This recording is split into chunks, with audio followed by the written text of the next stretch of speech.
ওই আমিনা খাতুন, ওই মায়ের নাম ছিল মুসলমান। ওই আমিনা খাতুনের স্বামী জিজ্ঞাসা করছে কোন সাধু বাবা এসেছিল, তার নাম ঠিকানা কি লিখে রেখেছো, এখন কোথায় তাকে খোঁজ করব? ওই মা আমিনা খাতুন বলছে না, তা তো শুনিনি। সন্তান হয়েছে, আইন রক্ষক 3-10 গ্রামের মানুষকে ডেকে মুখ মিষ্টি করেছে, বস্ত্র দান করিয়েছে, কিন্তু ওই মা চোখের জলে ভাসে। এমনি করে 8 মাস অতিবাহিত হয়ে যায়। নগরের বধূরা বলছে, তুই কেমন মা, তুই কেমন পাষাণী, বক্ষ সুদা সন্তানকে পান করাস না। 8 মাস অতিবাহিত হয়েছে। মায়েরা একবার অনুধাবন করুন, মায়ের বক্ষ সুদা যদি সন্তানকে না পান করানো হয়, একটা যন্ত্রণা হয়, কারণ ঐশ্বরিক দান। কিন্তু ওই আমিনা খাতুন 8 মাস হলো সন্তানকে দুগ্ধ পান করাচ্ছে না। আনুষঙ্গিক মায়েরা এসে ওকে বড় ঘৃণার চোখে দেখে, রাগান্বিত হয়ে বলছে, তুই কেমন পাষাণী, যে সন্তানের জন্য কত চোখের জল ফেলেছিস, সেই সন্তানকে বক্ষ সুদা পান করাচ্ছিস না। ওই আমিনা খাতুন মনে মনে ভাবছে, না, আমার প্রথম সন্তান হলো ওই যে 2 পাগল এসে আমাকে মা বলে ডেকেছিল। আমার ওই প্রথম সন্তান যদি কোনোদিন আসে, সেই দিন আমি ওদের এই দুগ্ধ পান করাবো, তারপর আমার এই গর্ভজাত সন্তানকে বক্ষ সুদা পান করাবো। মা এমনি করতে করতে বিচরণ পাগল আবার উপেন পাগলকে নিয়ে আবার ঘুরতে ঘুরতে ওই গ্রামে গিয়েছে। 1 বছর পরে হরি বল, বিচরণ পাগল ডাক দিয়েছে, ও মা, মা। মা ডাক শুনতি মা ছুটে এসেছে, বলছে, আমার তো সেই প্রথম সন্তান এসেছে। ওই মা চোখের জল ছেড়ে দিয়ে তাকিয়েছে। হে পাগল বাবা, জানি না তুমি কোথাকার মানুষ, কোন দেশের খাসের প্রজা। তুমি যেদিন মা বলে আমাকে ডেকেছিলে, তারপরে আমি মা হয়েছি। যেদিন আমি পুত্র সন্তান প্রসব করেছি, সেই দিন আমি প্রতিজ্ঞা করেছি, সংকল্প করেছি, তুমি আমার প্রথম সন্তান, তুমি আমায় মা বলে ডেকেছো। যতদিনে তোমাকে আমি এই বক্ষ সুদা পান না করাবো, ততদিনে আমি নিজের গর্ভজাত সন্তানকে দুগ্ধ পান করাবো না। ওই মায়ের মনে নাই যে একটা নবজাত শিশু দুগ্ধ পান ছাড়া কিভাবে 8 মাস জীবন ধারণ করে আছে। বিচরণ পাগল বলছে, ও মা, তুই তো মা হয়েছিস, তবে যে মায়ের বক্ষ সুদায় যে যন্ত্রণা হয় সন্তানকে না দিলে, তুই এই 8 মাসের মধ্যে কি একদিনও তা অনুভব করেছিস? তখন মায়ের সম্বিত ফিরে এসেছে, আমি তো তা কোনোদিন ভাবি নাই, আমার তো কোনো যন্ত্রণা হয় না। বিচরণ পাগল বলে, আমি ছোট্ট শিশু হয়ে প্রতিনিয়ত এসে মাগো তোর ওই বুকের সুধা পান করে যেতাম। দেহে আমি যদি তোর প্রথম সন্তান হই, তাহলে আমাকে ওই বক্ষ সুধা দিয়ে আমার সারা জীবনের তৃষ্ণা নিবারণ করে দে।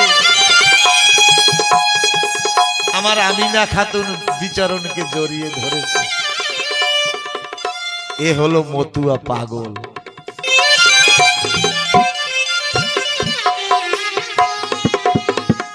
ওরাকান্দি উৎসবে ওই আইন রক্ষক আমিনা মা সন্তানকে নিয়ে ওরাকান্দি যায়, গিয়ে গুরুচাঁদ ঠাকুরকে দেয় যে তোমার আশীর্বাদের ফসল।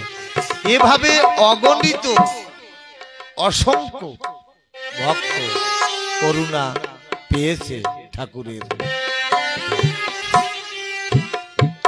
তাই ভক্ত সমাজে এলে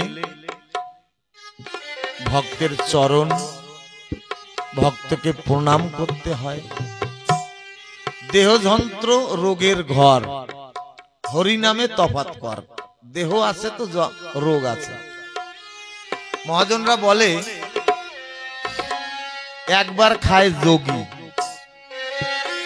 দুইবার খায় ভোগী, তিনবার খায় রোগী। যে যোগী হয় সে একবার খায় দিন অন্তে, যারা ভোগ বাসনায় লিপ্ত থাকে তারা দুইবার খায়, আর যারা রোগাগ্রস্ত তারা তিনবার খায়। আর আমরা যে কয়বার খাই তার তো আদি অন্ত নাই। তাই দেহযন্ত্র রোগের ঘর, হরি নামে তফাৎ কর। হরি নাম যত করা হবে রোগ তত দূরে যাবে। তাই প্রণাম প্রণাম করলে কিসের লাজ, দিয়ে রাখ হবে কাজ। গুরুচাঁদ ঠাকুর বলছে জীবনে যদি উন্নতি লাভ করতে হয় আগে নত হও, নত হলেই উন্নতি লাভ করতে পারবে। যদি পেতে চাও কিছু আগে হও নিচু। যাক, অল্প একটু দর্শনের দিকে যাব। রাখিও সবার মন, ভাবিও একজন, কাউকে ব্যথা দিও না কখন। অনেকে প্রশ্ন করে হরিচাঁদ আসল হরি, তাই হরিচাঁদ পূর্ণানন্দ, বাকি ভগবান কি অপূর্ণ? তারকর্তা তো লেখে নাই। তারকর্তা কি লিখেছে? নিত্যানন্দ হরি কৃষ্ণ, হরি গৌর হরি, হরিচাঁদ আসল হরি, পূর্ণানন্দ হরি।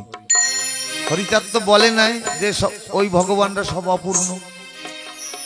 তাহলে আমরা কোন ক্ষেতের মূলো যে আমরা মাতুব্বরি করে বলছি হরিচাঁদই আসল হরি আর ঠাকুররা সব নকল? তাই বলছে কাউকে ছোট করে নিজে বড় হতে যেও না। কৃষ্ণকে, গৌরকে, শিবকে, কালীকে নিন্দা করে আমার হরিচাঁদকে উঠাবো উপরে, ইহা কবু হরি দর্শন নয়। তখন হরিচাঁদ বলে নাই কাউকে ছোট করে আমাকে উপরে করে। জগতে আসল বস্তু যাহা যাহা তা গ্রহণ করার তরে অ্যাডভার্টাইজ মানে বিজ্ঞাপন দিতে হয় না। আসল বস্তু যা তার জন্য বিজ্ঞাপন দিতে হয় না। যেমন একটা লাক্স সাবান তৈরি করতে 1 টাকা 80 পয়সা খরচা যায়, 1 টাকা 80 পয়সা খরচা যায়, 18 টাকা যায় বিজ্ঞাপনে, অ্যাডভার্টাইজে।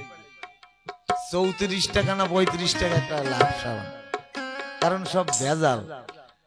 তাই বলছে আসল বস্তুর জগতে বা বাজারে আনা মানুষে কিনবে, কিন্তু বিজ্ঞাপনের দরকার হবে না। একদিন না একদিন মানুষের তা মেনে নিতেই হবে। সত্যে প্রতিষ্ঠিত যাহা লেখা থাকে কাহারও সাধ্য নাই তাহা ঢেকে রাখে।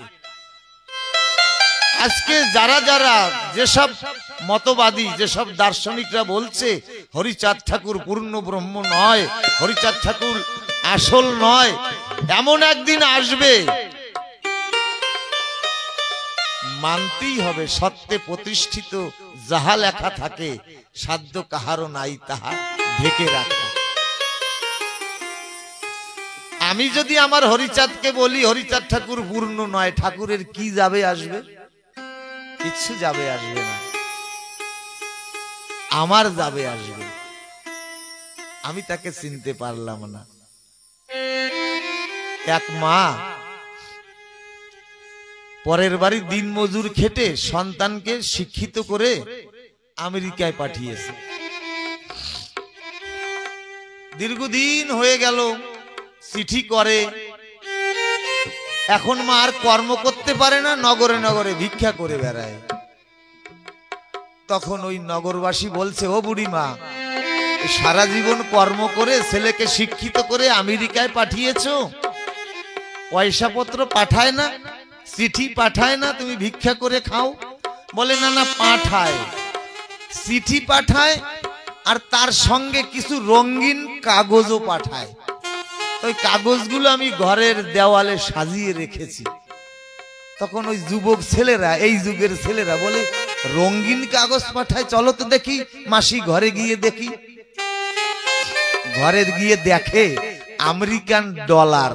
ওই ছেলেটা প্রতি মাসে ওই চিঠির সাথে সাথে আমেরিকান ডলার পাঠায় মায়ের জন্য।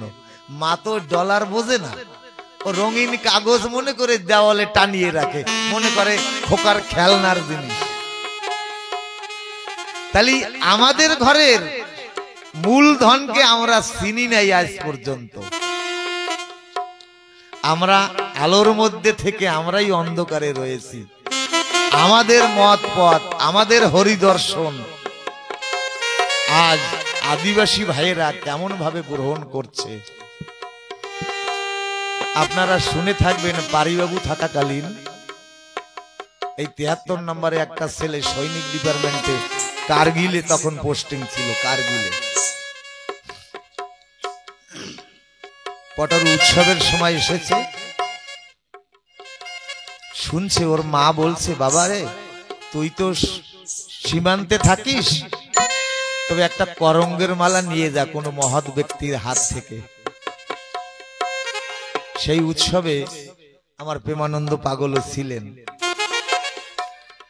তখন ওই মা যখন বলল যে করঙ্গের একটা বিশুদ্ধ করঙ্গের হার যদি গলায় থাকে, সমন তাকে স্পর্শ করতে পারে না। আমার শান্তিমা বড় আশা করে গড়েছিল এই বিশুদ্ধ করঙ্গের হার। বিশুদ্ধ করঙ্গের হার দেখিবি যার গলে দোলে, শত জনমের ভাই বলে নিবি তারে কোলে। হরিবল হরিবল।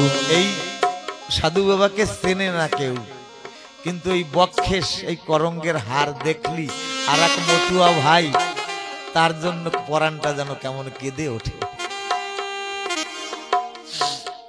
ওই ছেলেটা মায়ের কথা মতন পারিবাবুর হাত থেকে এক গাছ মালা, করঙ্গের মালা পরিধান করে চলে গেল ডিউটিতে।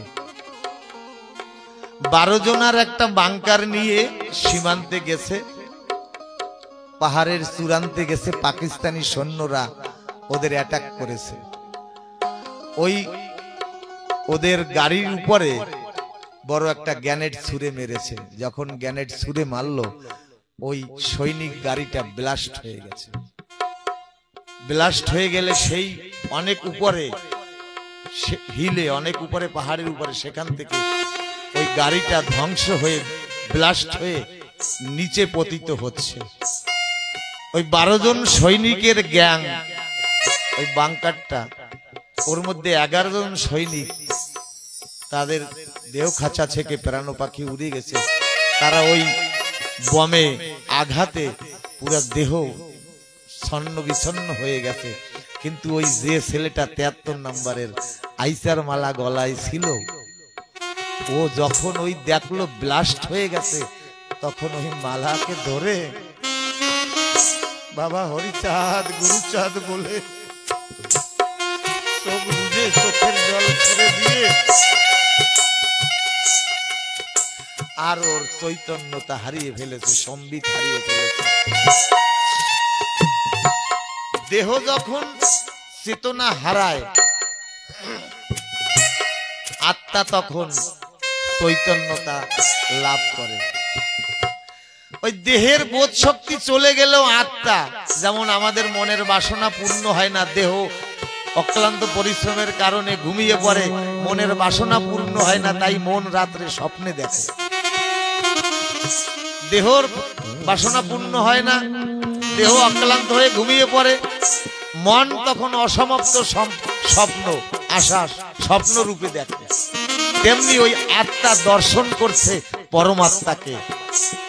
একটা লোহার মানুষ এসে ওই ছেলেটাকে কোলে করে নিয়ে পাহাড়ের পাদদেশে এসে শোয়াইয়ে রেখেছে।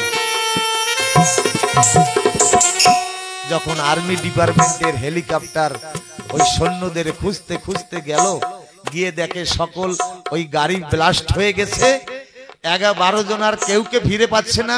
কারুর মুন্ড ওখানে পড়ে গেছে, কারুর হাত ওখানে পড়ে গেছে, কাউকে খুঁজে পাচ্ছে না। একজন সৈনিক ওই পাহাড়ের পাদদেশে শুয়ে বলছে, বাবা হরিচাঁদ, বাবা গুরুচাঁদ, বাবা হরিচাঁদ, এই বলছে, জ্ঞান নাই। তখন আর্মি সমুদায় গিয়ে ওকে নিয়ে এসে ক্যান্টনমেন্টে নিয়ে এসে ডাক্তারের কাছে দেয়, যখন অক্সিজেন দিয়ে ওকে যখন চেতনা ফিরিয়ে আনে, তখন ছেলেটা ওই মালা কিন্তু ছাড়ে নাই। জ্ঞান ফেরার পরে চিৎকার করছে, বাবা হরিচাঁদ, বাবা গুরুচাঁদ, বাবা হরিচাঁদ, বাবা গুরুচাঁদ। ওর ওই লোহার মানুষটাকে মনে পড়ছে।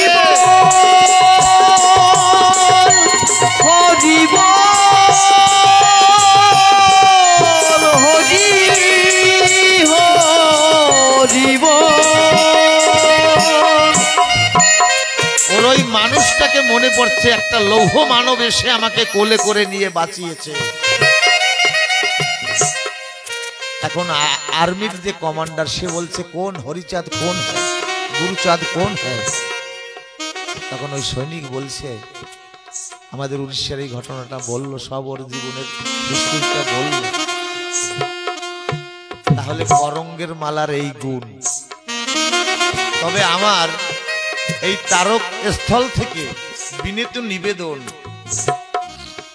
যুব সম্প্রদায়ের কাছে, শুধু ভুরি ভুরি করঙ্গের হার নিলে হবে না।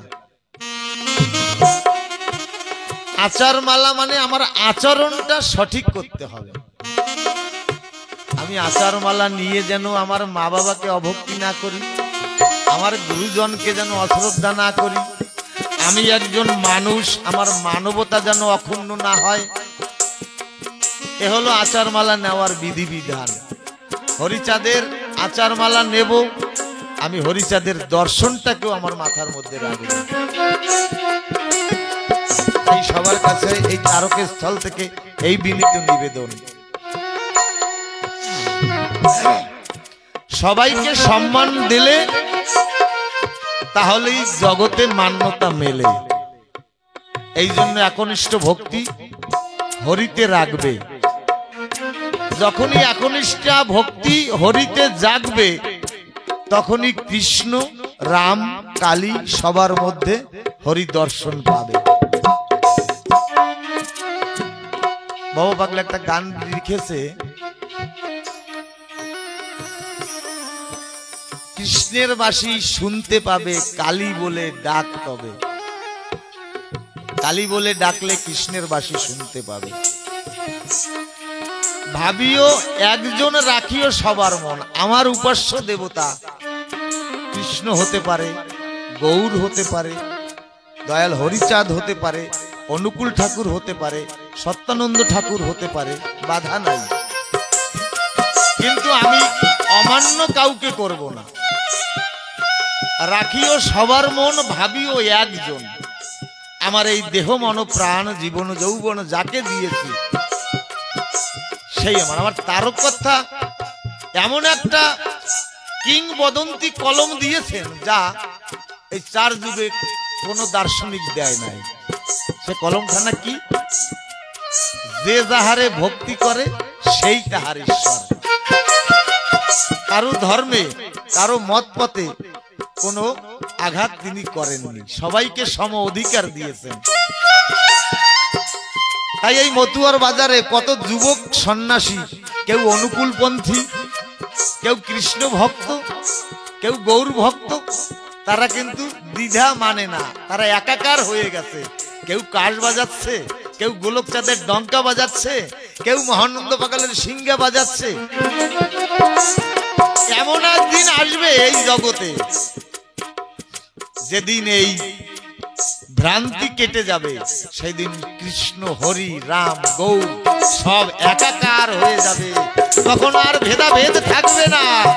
এই নামের প্লাবন যখন আসবে, নামের এই ঘূর্ণিঝড় যখন আসবে, তখন কুয়ার জল, নালার জল, খালের জল, বিলের জল, নর্দমার জল সব মহাসমুদ্রে মিলিত হবে। হরিময় জগৎ হয়ে যাবে।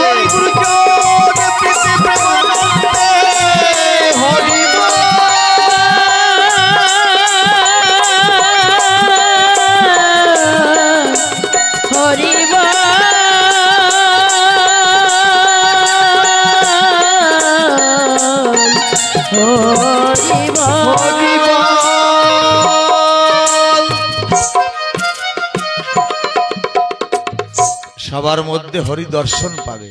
এই ভাবময় যখন হবে তখনই ভক্ত গেয়ে উঠবে, আর কিছু পাইনে সখী দেখিতে, হরি চাকচিকি চকমিকি লেগেছে চক্ষেতে। তখন সব হরিময়, সব কৃষ্ণময়, সব গৌরময় হয়ে যাবে, সব একাকার হয়ে যাবে। তোমার ভক্তি থাকুক হরিচাঁদের পায়ে, মান্যতা দাও সব দেবতায়, অমান্য করো না। আমার ঠাকুর বলছে কাহারও ধর্ম নিন্দা করিও না। তবে এই জন্য হনুমান বলেছিল কৃষ্ণকে, আমি জানি তুমি সেই রাম, কিন্তু আমি ওই রাম রূপকে জীবন যৌবন দিয়েছি, তুমি তোমার হাতের ওই বাঁশরি ফেলে একবার ধনুর্বাণ নিয়ে আমার সামনে রাম রূপে দাঁড়াও। দৃষ্টান্ত দিয়েছে হনুমান। আমি জানি, তাই প্রভু রামের পায়ে আমার প্রাণ সঁপেছি, তোমাকে অমান্য করছি না। আমি রামরূপ ভালোবাসি, তাই তুমি রামরূপ হয়ে একটু দাঁড়াও। আমি ওই রূপে দেখলে তোমায় আমি খুশি হব।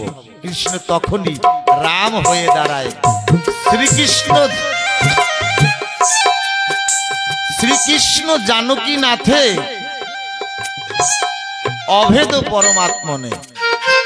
আমি জানি, হনুমান বলছে আমি জানি শ্রীকৃষ্ণ জানকী নাথ রাম তুমি অভেদ, তথাপি রাম মম সর্বস্ব কমল লোচনে। তুমি লীলা বিলাসের তরে এসেছো চরাচরে, তুমি যদি মাটির মূর্তি হতে তাহলে রাম রূপ ভেবে প্রণাম করতাম, কিন্তু তুমি তো দেহধারী জ্যান্ত প্রতিমা। কৃষ্ণ তখনই ভক্তের মান রাখিতে দাঁড়ালো ধনুর্বাণ নিয়ে হাতে। এদিকে হরিলীলায় আমার হীরামন, কর্মবীর হীরামন হনুমান হলো, হনুমান হীরামন হলো হরিচাঁদ ঠাকুরের পার্শ্বদ। হরিচাঁদ রাম রূপ দেখায় হরিল হীরামনের মন। তাহলে যে যাহারে ভক্তি করে সে তাহার ঈশ্বর। তাই আমার তারককর্তা লিখেছেন, একটা জায়গায় আমরা ঐক্যবদ্ধ থাকব, তাহলে আমরা সকলে সনাতনী। যে মত পথে থাকি না কেন আমরা সকলে সনাতনী। দশে মিলে করি কাজ, হারি জিতি নাহি লাজ। ভক্ত হব, বিভক্ত হব না। ভক্তের কোনো জাত নাই। সারা বিশ্বে দার্শনিক জানারা, বৈজ্ঞানিক জানারা রিসার্চ করছেন, তারা সকল মত পথের প্রেম অশ্রু একত্রিত করে অ্যানালাইসিস করছেন। চোখের জল, কৃষ্ণ ভক্তের চোখের জল, হরি ভক্তের চোখের জল, গৌর ভক্তের চোখের জল সব একত্রিত করে অ্যানালাইসিস করে দেখেছেন যে সব ভক্তের জল একই জল। তাই ভক্তের কোনো জাত হয় না। রামকৃষ্ণ পরমহংসদেব বলেছেন যত মত তত পথ। আমার তারককর্তা বলেছেন না, পথ একটাই, তা হলো ভক্তি প্রেমের পথ। হরি বল। জয় হরিচাঁদ, জয় গুরুচাঁদ। একজন মুসলমানও চোখের জল দিয়ে তার খোদাকে ডাকে, ভক্তি করে ডাকে। একজন কৃষ্ণ ভক্ত তার আরাধ্য দেবতাকে চোখের জল দিয়ে ডাকে। একজন হরি ভক্ত চোখের জল দিয়ে ডাকে। ওই একটাই পদ, ওই ভক্তি প্রেম ভিন্ন আর কোনো পথ নাই। ও তোর জ্ঞানস্ত্রে ধার বেড়েছে, যুক্তি শাস্ত্রে ঘর্ষণে, জ্ঞান নাগাল পায় না সেই জায়গা। আমার জ্ঞান বিজ্ঞান যুক্তি তর্কের কোনো কিছুর দরকার নাই। তুমি আছো দয়াল বড় প্রমাণ চাই, যেখানে জ্ঞান বিজ্ঞান জায়গা পায় না।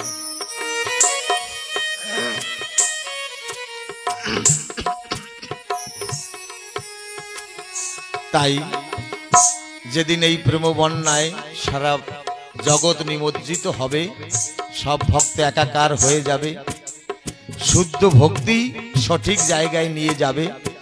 অনন্ত কোটি ব্রহ্মাণ্ড ভরে তুমি একটু যদি চিন্তন করো, অনন্ত কোটি ব্রহ্মাণ্ড ভরে যদি একটু চিন্তন করো, যদি একান্তে বসে অনন্ত চিন্তায় মগ্ন হও, তাহলে এই জায়গায় পৌঁছাতে পারবে। একান্ত যেখানে একারও অন্ত ঘটে, তেমনি অনন্ত চিন্তায় মগ্ন হতে হবে।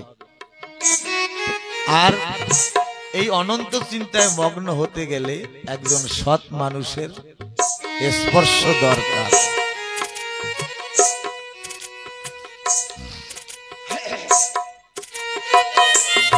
অনেকে বলে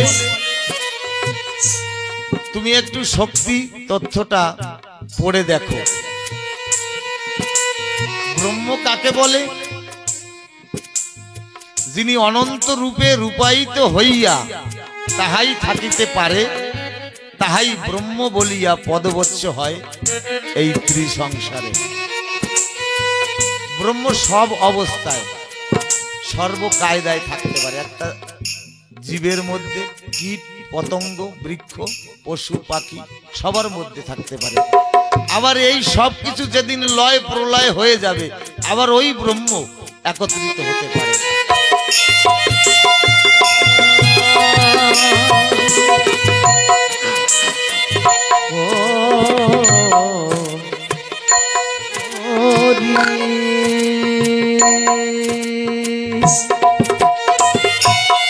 এর নামই নাম ব্রহ্ম, আলাদা নয়।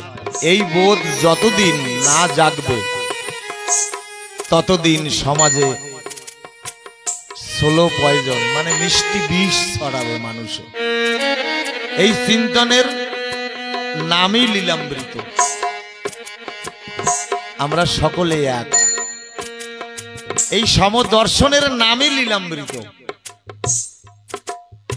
এই লীলামৃত, এই সাধু সঙ্গ, এই বৈষ্ণব সঙ্গ করাতে যদি এই চিন্তন না জাগে, তাহলে আমার এই ভজন যথাযথ হলো না।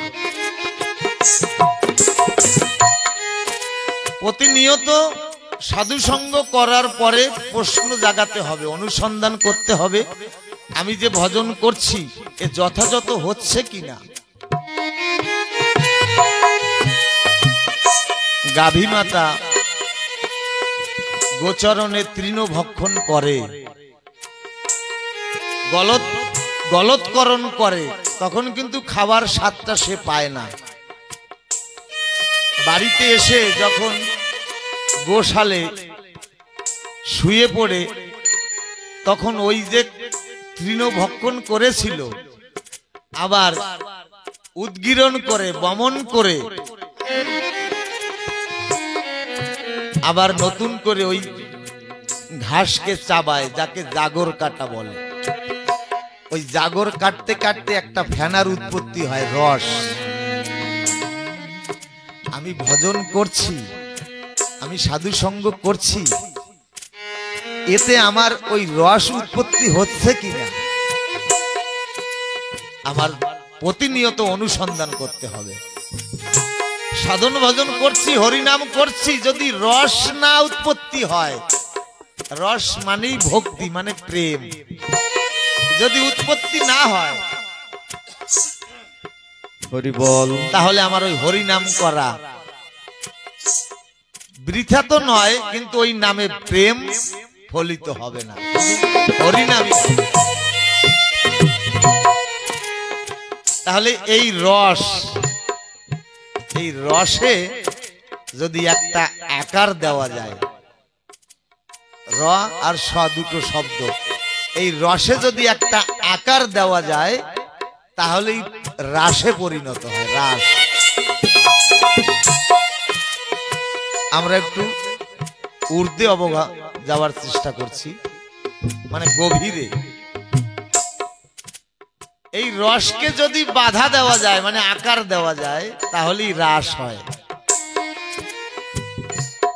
এই রস কোথায় থাকে? এই রস থাকে মূলাধারে, আড়াই প্যাঁচ বেষ্টিত হয়ে কুণ্ডলিনী রূপে। এই বিন্দু পৌঁছায় গিয়ে এই সিন্ধু হতে, মূলাধার সিন্ধু হতে এই বিন্দু পৌঁছায় ইন্দু লোকে।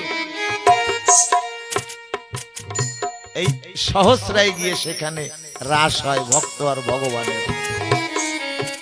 এই দশা এই কীর্তন আসরে হয়। হরি বল। এখানে লালন সাই গান লিখেছে, চাঁদের গায়ে চাঁদ লেগেছে, আমরা ভেবে করব কি।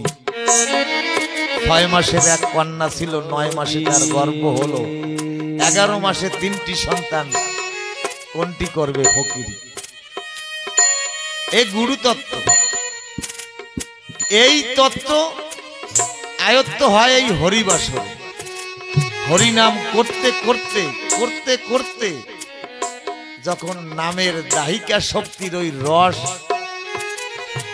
আসে, ওই রসে প্রেম উদ্ভাসিত হয়।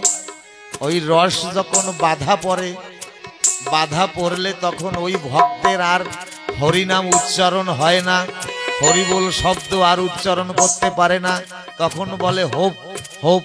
কিছু সময় পরে ওই হোপ শব্দ আর থাকে না, তখন মুখ থেকে গ্যাজলা ওঠে, তখন ওই ভিতর দুয়ারের সপ্ত তালার স্পন্দন বন্ধ হয়ে যায়। তখন আস্তে আস্তে ওই কুলকুণ্ডলিনী শক্তি ওই মূলাধার থেকে সপ্ত তালা ভেদ করে ওই সহস্রায় গিয়ে, যেখানে মহারাস আমার যুগল মিলন শান্তি হরি থাকে, সেখানে গিয়ে ওই সিন্ধু থেকে বিন্দু উঠে ওই বিন্দু লোকে মিলন হয়, ওখানে গিয়ে সহস্রার রাস। আমার অশ্বিনী গোসাই তাই বলেছে, সহস্রা কুঞ্জিতে মিলাইব মহারাস। কিন্তু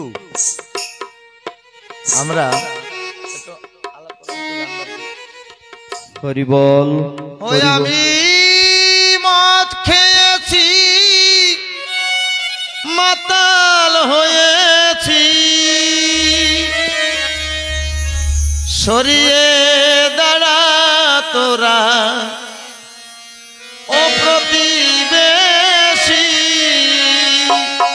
সরিয়ে দাঁড়া তোরা ও প্রতিবেশী।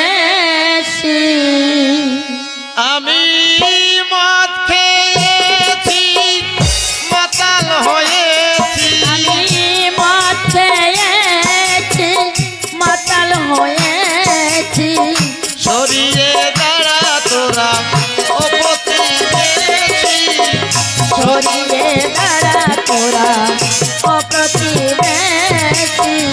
লাগিলে গন্ধ বলিবে মন্দ, লাগিলে দান্দ বলিবে মন্দ, সরিয়ে দাঁড়া তোরা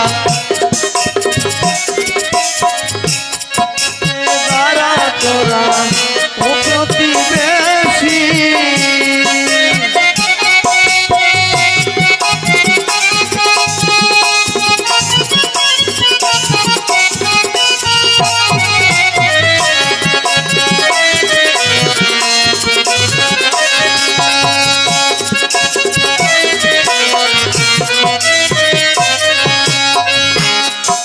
হরিনাম করতে করতে ওই হরিনামের মদ নেশা, ওই ভক্ত বলছে আমি মদ খেয়েছি, আমি হরিনামের মদ খেয়েছি, মাতাল হয়েছি, সরিয়ে দাঁড়া তোরা ও প্রতিবেশী, লাগিলে গন্ধ বলিবে মন্দ, জাতগুলো মান করিবে খুশি। আর হরিনামের মদ খায় যারা,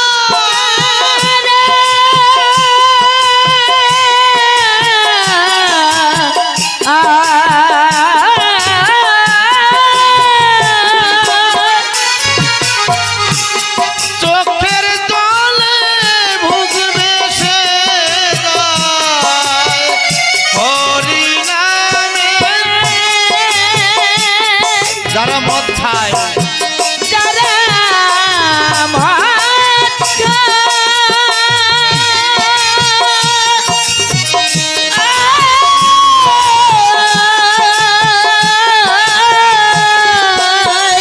চোখের জলে ভুগবে সে যায়, থাকে সদাই ওই রূপের নেশা, আর থাকে সদাই রূপের নেশায়, চিদানন্দে বাজিতে বাঁশি, চিদানন্দে বাজিতে বাঁশি।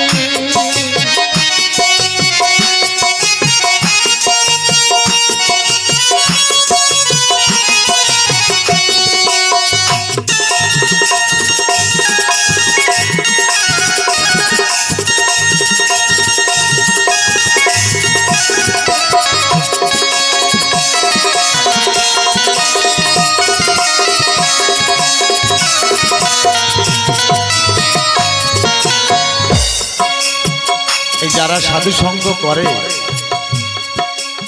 এক দুই দিনের বেশি বাড়িতে থাকতে পারে না, মেঘাচ্ছন্ন দিন নহেরে দুর্দিন, সাধু সঙ্গ বিন সেই তো দুর্দিন। রাস্তার দিকে তাকায় কবে কোন গৃহকর্তা মহোৎসবের নিমন্ত্রণ করে, দিন চলে যাবার পরে ভাবে আজও এলো না মহোৎসবের নিমন্ত্রণ। আর মদ না খেলে লাগে না ভালো,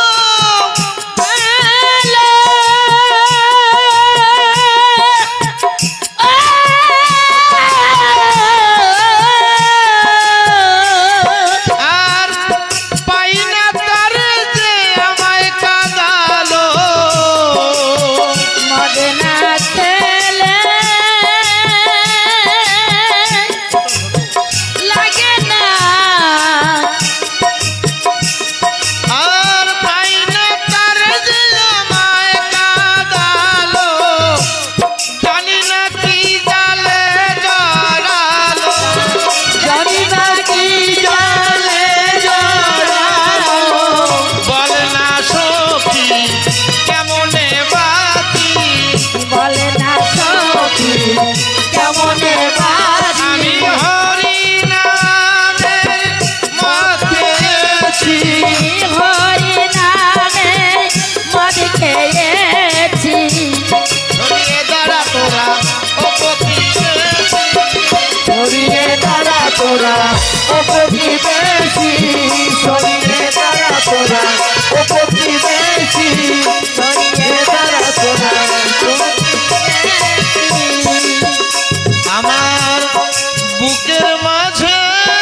হরি বল, হরি বল।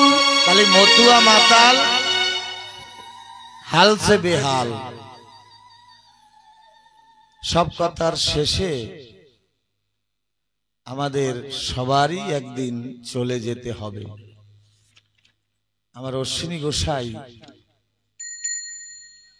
প্রতি সপ্তাহে একদিন ওরাকান্দি যেত।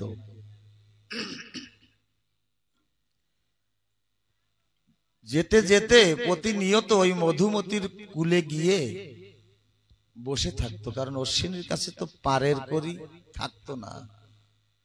যদি মাঝি করুণা করে নিয়ে যেত তাহলেই ওপারে যেতে পারত, তাই বসে থাকতো। ওই পারের মাঝি নৌকায় উঠতে যাবে, কর্তা বলে এইবার যেও না, এর পরের বারে যেও, অনেক নৌকা ভরে গেছে। অশ্বিনী গোসাই বসে থাকতো, কারণ অশ্বিনী গোসাই জানতো আমার তো করিবিহীন পারাপারের মানুষ আমি। যখন মাঝির কৃপা হবে, যখন দয়া দৃষ্টি হবে, তখন আমাকে পার করবে। আমিও তেমন শূন্য ঝুলি নিয়ে বসে আছি, কবে হরি ভক্তের করুণা হবে। আমিও ভব নদীর পাশে দাঁড়িয়ে আছি। এমনি ভাবে পারের মাঝি অশ্বিনী কর্তাকে জিজ্ঞাসা করছে, আচ্ছা বলো তো, তুমি প্রতি সপ্তাহে যাও, তুমি কে গো বলো না? বলে আমাকে সবাই অশ্বিনী গোসাই বলে। ওই মাঝি বলছে, আহারে, যে অশ্বিনী গোসাইয়ের গানে মানুষ হরিচাঁদকে প্রাপ্ত হয়, সেই অশ্বিনী তুমি? আমি তো জনম ভরে কত মানুষকে পার করি, পার করার পরে পারে বসে ভাবি আমি তো সবাইকে পার করে দেই, আমাকে কে পার করবে? আমাকে পার করার মতন কাউকে পাই না। আজকে সাধু বাবা তোমাকে পেয়েছি, তুমি আমার কথা নিও, আজকে আমি তোমাকে পার করে দিচ্ছি। আমার যেদিন ভবলীলা সাঙ্গ হবে সেদিন তুমি আমাকে পার করে দিও। অশ্বিনী গোসাই বলছে, পারের কর্তা দয়াল বাবা গুরুচাঁদ সে সবাইকে পার করবে, সে কেউকে ফেলে যাবে না। এমন দয়াল অবতার হয় নাই, হবে না কো আর। হরি নাম তরণী এলো ভাই, তরায় চলো ভব পারে যাই। ওই মাঝি ওখানে বসে বসে ভাবছে, জানি না কি হবে আমার এই শেষ কপালে। ও তাই, ও তাই ভাবি রে,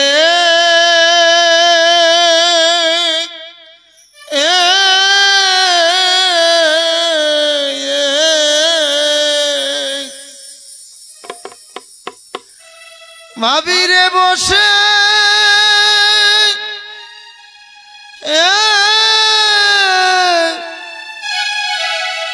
কি হবে শেষ কপালে।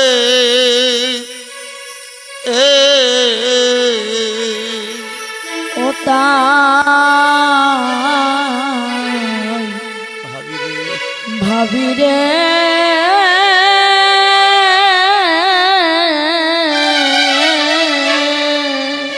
ভাবি রে বসে, ভাবি রে বসে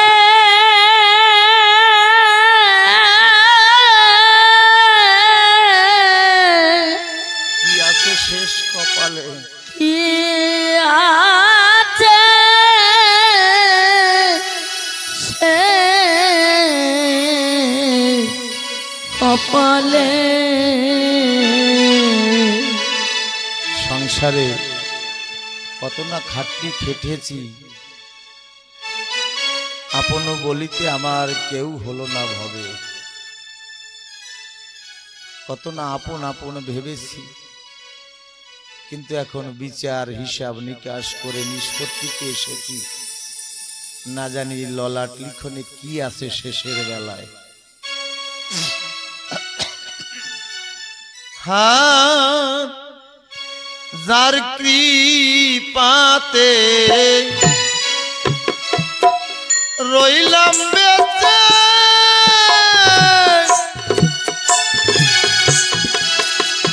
এ সুন্দর ভুবনে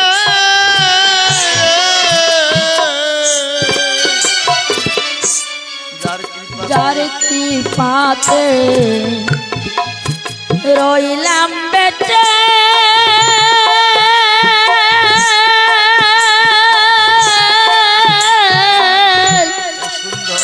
এ সুন্দর ভুবনে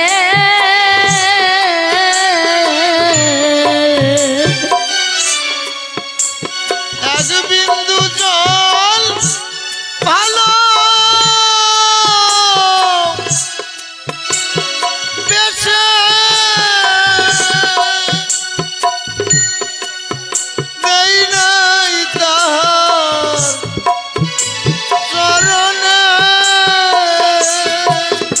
এক বিন্দু জল ভালো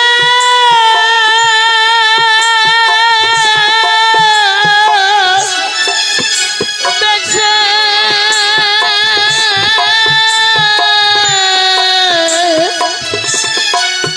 দেই নাই তাহার চরণে। ও তাই ভাবি রে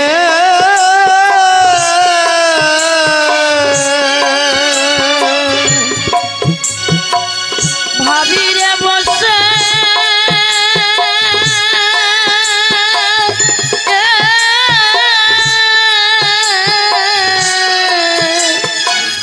কি আছে সে কপালে,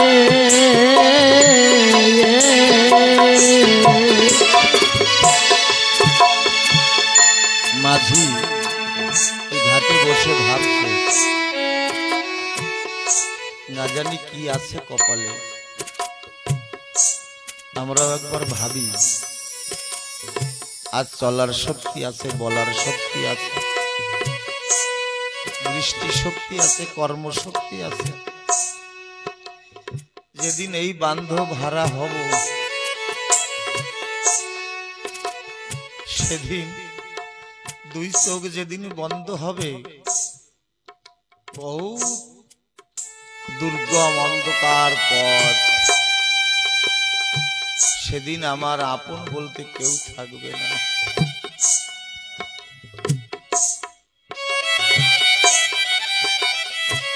মাঘের রাতে কঠিন শীতে ঝরাইছি ঘাম, এ সংসারে কেউ দিল না সেই কাটুনি। যাদের লাগি করলাম এত সারা জীবন ভরিয়া, তারা শুধু সুখ পায় আমায় আঘাত করিয়া। সংসারে শুধু আঘাত পেলাম।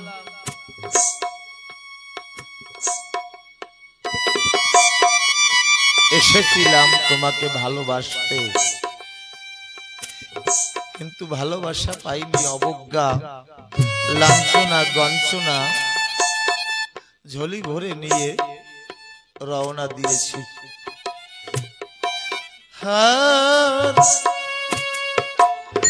যারা আমার সব লুটেছে, যাছিল ভান ডরে,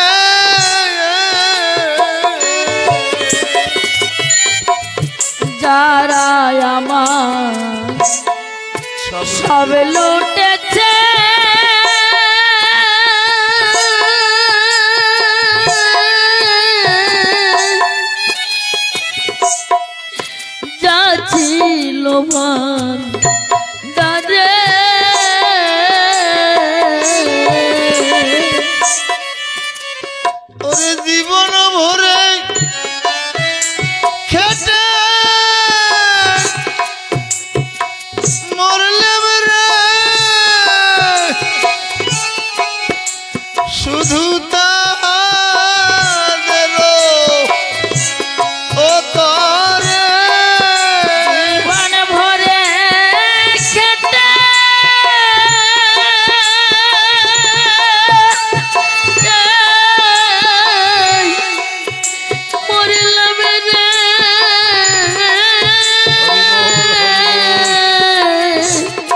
তাহাদেরই তরে ও শুধু তাহাদের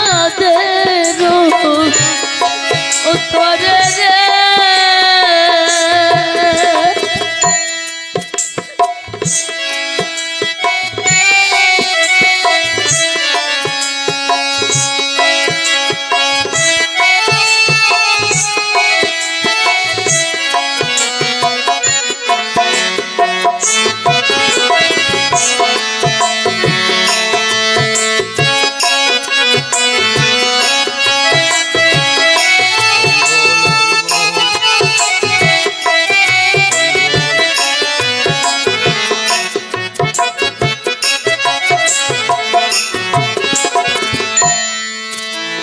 আর কতকাল খাটবো গুরু বছর মায়নায় পরের বাড়ি আমার খাটতে খাটতে সাদের জন্ম গেল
এই জীবন যৌবন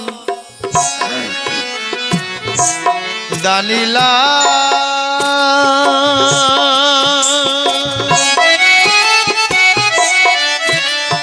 ভাবি আমার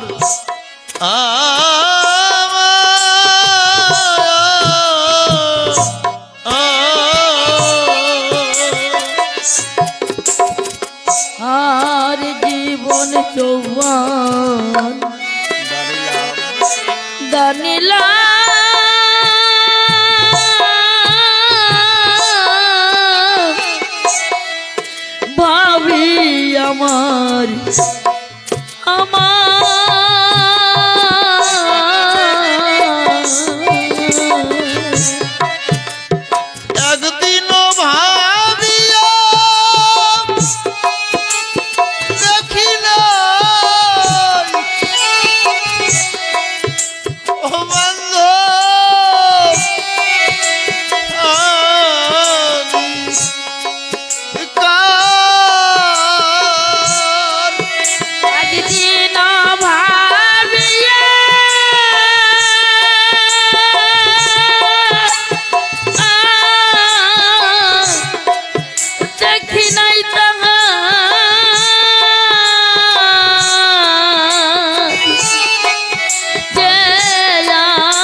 ভাবিরে বসে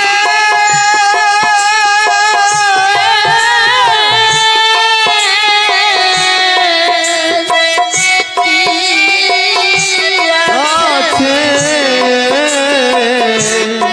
কপালে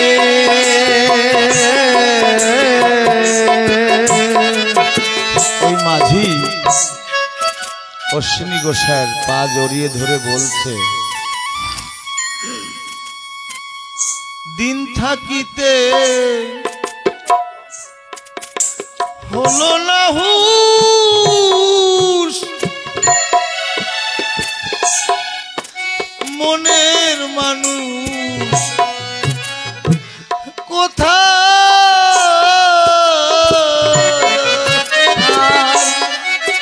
দিন থাকিতে হলো না হুঁশ, মনের মানুষ কোথায়।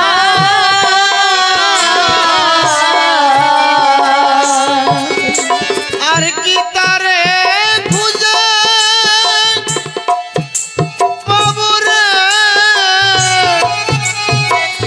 বলবো মনের ও কথা রে। আর কি তারে খুঁজে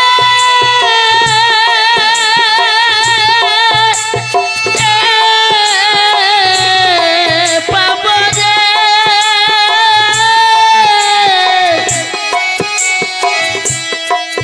কব মনের কথা রে।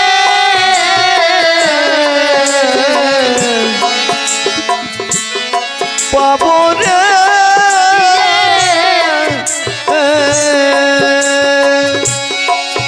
ভাবিরে বসে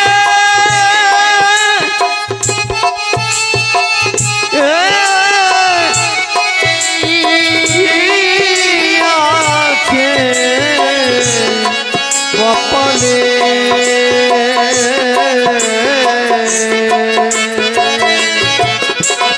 এক দুই করে দিন চলে যায়,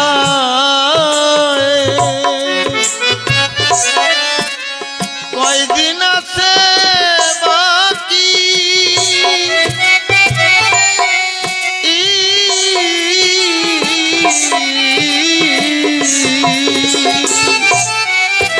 এক দুই করে দিন চলে যায়,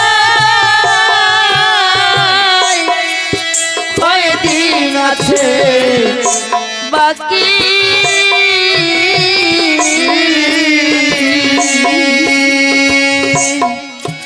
একদিন দিন থাকি ঘাটের মাঝি হবে কি রাজি রে,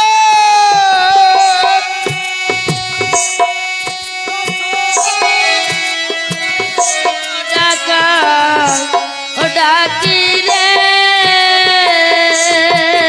ঘাটের মাঝি হবে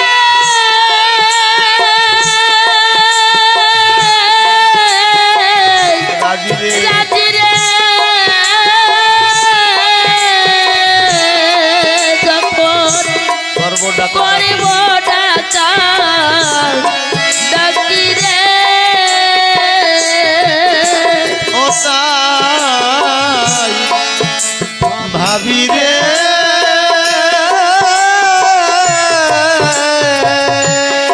ভাবি রে বসে ভাবিরে বসে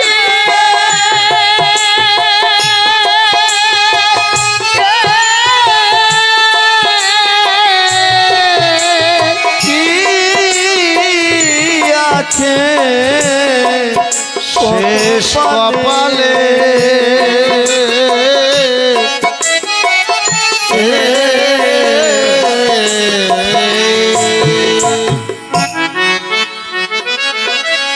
তাই তাই পরপারে যাবার আগে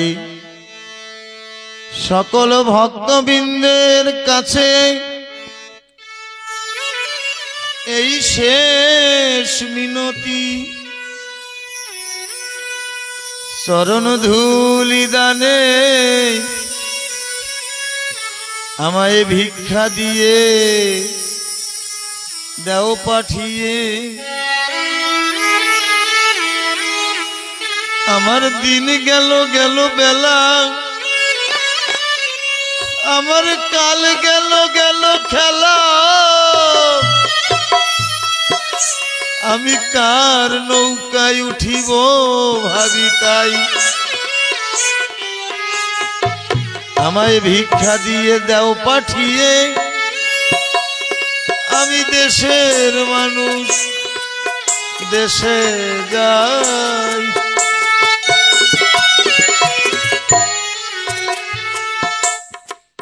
ওই আমায় বিদায় বেলা দাও, চরণ ধূলি আমায় বিদায় বেলায় দাও, চরণ ধুলি। এই ভক্তের ধুলি অঙ্গে মাখি কিছু নেই, মাথায় তুলি আমায় বিদায় বেলা দাও, চরণ ধুলি।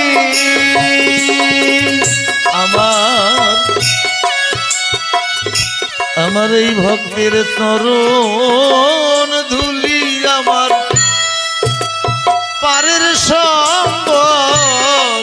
আমার এই ভক্তের চরণ ধুলি পারের সম্বল। আমার নাই নয়ন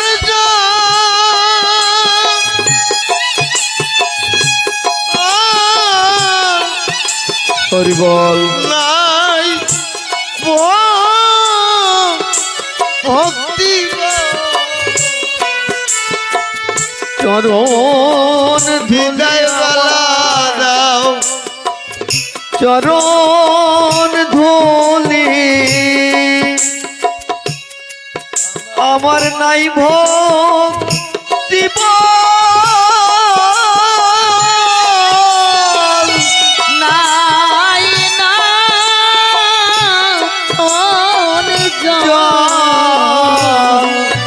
বিদায় বেলায় আমায় চরণ ধুলি। আমার এই মানব জন্মার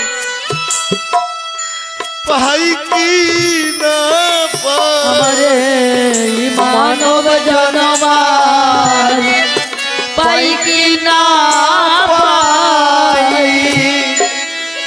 ভক্তের চরণ চরণ ধুলি গায়ে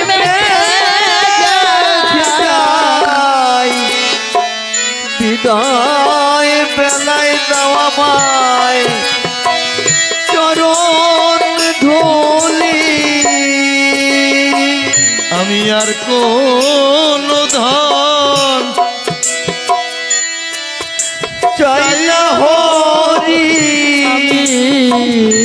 আর কোন ধান চাই না হরি।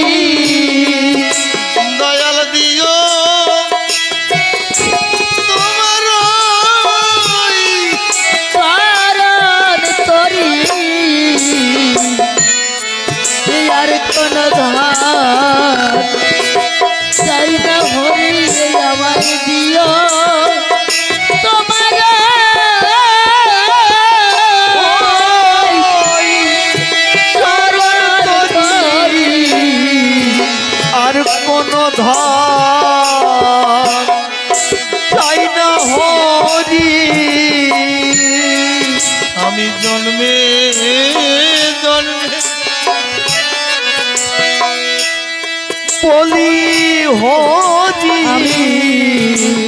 জন্মে জন্মে জানো বলি হরি আমি জন্মে জন্মে যেন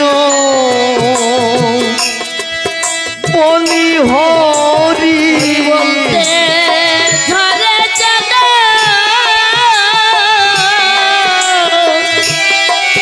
নয়ন বাড়ি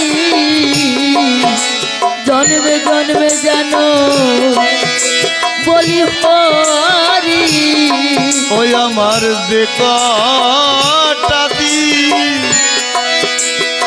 আছে বাকি আমার যে কটা দিন আছে বাকি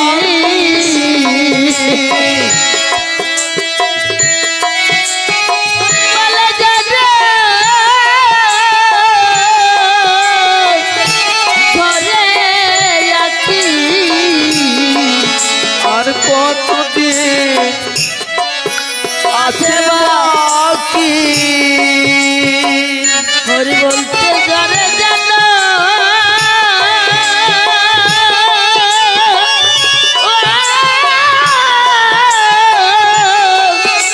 ঘরে আছি যে কটা দিন আছে বাকি আমি আর কোনো আমি আর কোনো ধান চাই না হরি কোনো ধান চাই না হরি হরি বলতে ঝরে যেত দুই নয়ন বাদি আর কোনো ধান চাই না হরি বলতে ঘরে জানো নয়ন বাড়ি আর কোনো ধান চাই না হরি আর কোনো ধান চাই না হরি আর কোনো ধান চাই না হরি আমি জন্মে জন্মে যেন বলি হরি আর কোনো ধান চাই না হরি জন্মে জন্মে জানো বলি হরি আর কোনো ধান চাই না হরি আমি আর কোনো ধান চাই না হরি আর কোনো ধান চাই না হরি আর কোনো ধান চাই না হরি আর কোনো ধান চাই না হরি দিও তোমার ওই চরণ তরি আর কোনো ধান চাই না হরি প্রিয় তোমার চরণ তরি আর কোনো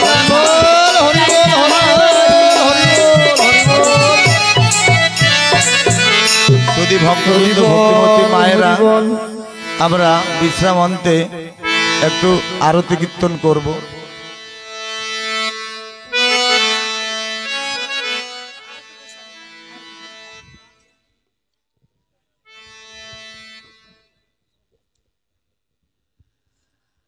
আমরা আরতি কীর্তন করব, তারপরে বিশ্রামে